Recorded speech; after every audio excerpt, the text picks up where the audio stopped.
नागपुरातील हिंसाचारानंतर राष्ट्रीय स्वयंसेवक संघाकडून आता भूमिका स्पष्ट करण्यात आली। औरंगजेबाचा मुद्दा हा सध्या संयुक्तिक नसून राष्ट्रीय स्वयंसेवक संघ कुठल्याही प्रकारच्या हिंसाचाराचं समर्थन करत नाही अशी भूमिका संघाकडून स्पष्ट करण्यात आली आहे। सध्या महाराष्ट्रात सुरू असलेल्या औरंगजेबाचा मुद्दा आणि नागपूरमध्ये घडलेल्या हिंसाचारावर संघाने भूमिका स्पष्ट केली। अखिल भारतीय प्रचार प्रमुख सुनील आंबेकर यांनी अशी भूमिका मांडलेली आहे।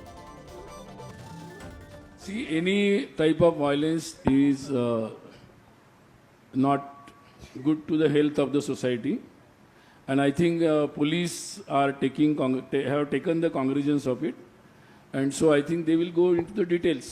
Is Aurangzeb relevant today? Do you think the tomb should be moved? I think not relevant. का हिंदू समाज हा कधीही हिंसेचं समर्थन करत नाही आणि हिंसा करत नाही।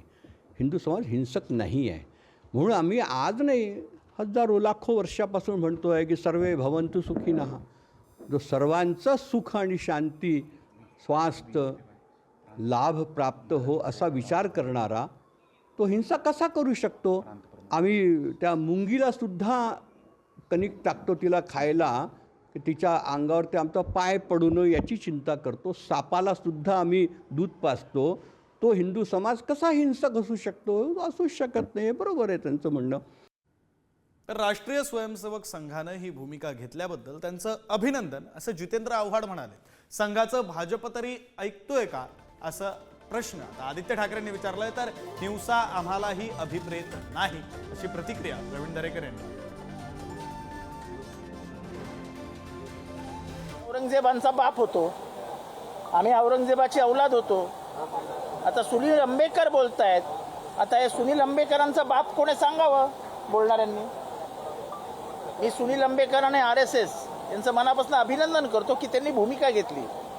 हे महाराष्ट्र पेटवण्याची जी कामं चालू आहेत, 350 वर्षापूर्वीची कबर, माझ्या राजाची, माझ्या धाकल्या धन्याची, ताराबाईची शौर्याची ओळख म्हणजे औरंगजेबाची कबर आहे। देशामध्ये जी परिस्थिती आहे, बेरोजगारीची असेल, महागाईची असेल, सेन्सेक्स पडतोय, पण ह्याच्यावर भाजपचं असेल किंवा ह्या काही त्यांच्या अंगीकृत संघटना असतील त्यांचं एवढंच मत असतं की आज हे खोदूया ते खोदूया, पण पुढच्या विषयावर कोणी विचार करत नाहीये, भवितव्यावर विचार कोणी करत नाहीये।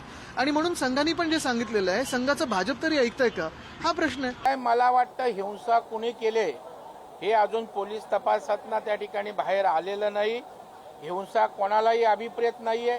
नागपूर हे शांततेचं शहर आहे, त्याच्यामुळे शांतता ही राखलीच गेली पाहिजे, कायदा सुव्यवस्था राखलीच गेली पाहिजे। त्याच्यामुळे कुणी हिंसेला पाठबळ देत असेल तर ते निंदनीय असेल, ते योग्य त्या ठिकाणी नसेल।